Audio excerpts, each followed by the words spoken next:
Saving money is one of the most challenging tasks in today's day. When you think you could spend the next few days saving up a decent chunk of the money you recently earned, there is always an expense that tends to pop up, leaving your money-saving goals down the drain. What's more challenging is that there are also people who earn a low income, which makes savings even harder for them. They have to think several times before going on to spend money on a luxury item. It's because earning that money again will be pretty tedious for them. Then again, there is always a solution to every problem, and we bring today several answers to this one problem: how to save money when you have a low income. It certainly isn't impossible, but it will require a lot of determination and focus since you cannot afford a lapse of concentration. This might be sounding pretty philosophical right now, but when it comes to it, you will want to cut down on every needless expense and try to save every single penny. Here are some ways by which you can manage to save money while having a low income.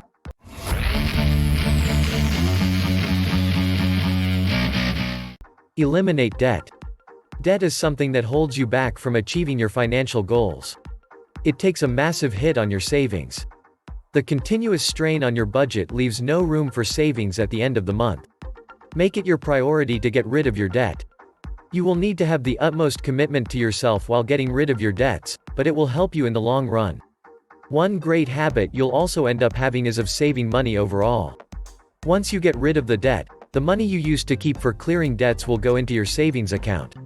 This way, you get to kill two birds with one stone, so if you have any debts on your hands, make sure to get rid of them as early as possible. Put housing first.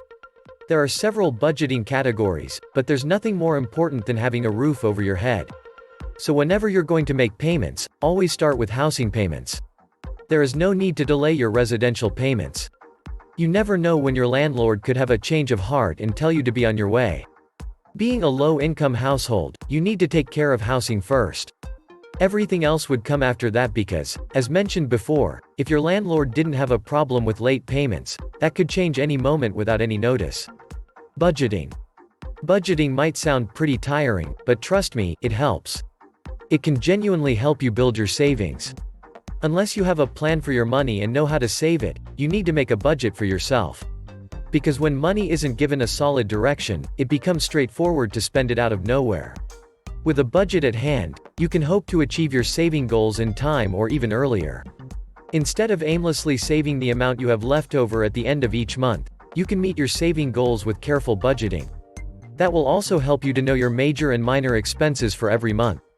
Another important thing you'll come across is you'll get to know the things you're wasting your money on. It'll blow your mind when you realize how many small holes your cash is leaking through. Budgeting is going to help plug those holes. Set up an emergency fund. Every household needs to have emergency funds regardless of them being low income or not. This includes car repairs, vet visits for their pets, back-to-school supplies, and gifts.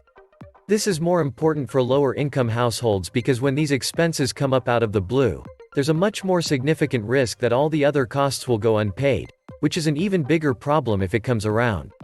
A small chunk from every paycheck should be set aside every month into a separate savings account. Automatic transfers are great for this feature so that you transfer the money into your account every month and forget about it. Before you know it, you'll have a splendid figure in your emergency fund that will eventually be of use to you later on. Save loose change. Saving your loonies and toonies and putting them into a tax-free savings account, TFSA, or savings account is an easy way to start an emergency fund. Some banks also offer roundup features on debit cards, where extra change goes into savings. For example, if you spend $14.75 on lunch, they'll charge an even $15 and put 25 cents into your savings. It might not look like much, but you'll only manage to get a river to yourself after you start collecting water drop by drop. Your goal of saving up isn't impossible, but it won't happen overnight either. Reduce food expenses. One of the easiest things to overspend money on is food. The good thing is, here you have several ways by which you can cut down your food-related expenses. Look for coupons and discount meals. Shop for generic brands instead of well-known brands that offer only a good name instead of the quality of the product. Apart from this, always look for cost-friendly stores and those that give you the best and most reasonable prices. This is a great way to manage your money and stick to your family's food budget. When you are on a low budget, every dollar counts. And since food is something you can cut down on, you should trim down the excessive spending. Make sure to eliminate all kinds of junk food for good. Your cooking at home results in better health as well as more nutritious meals. Shop with a grocery list. Sticking to a grocery list will help you avoid impulse shopping to avoid spending more than you can afford. Be sure to avoid these overpriced items in the checkout lane because these lanes are where the stores get to you in the best way possible.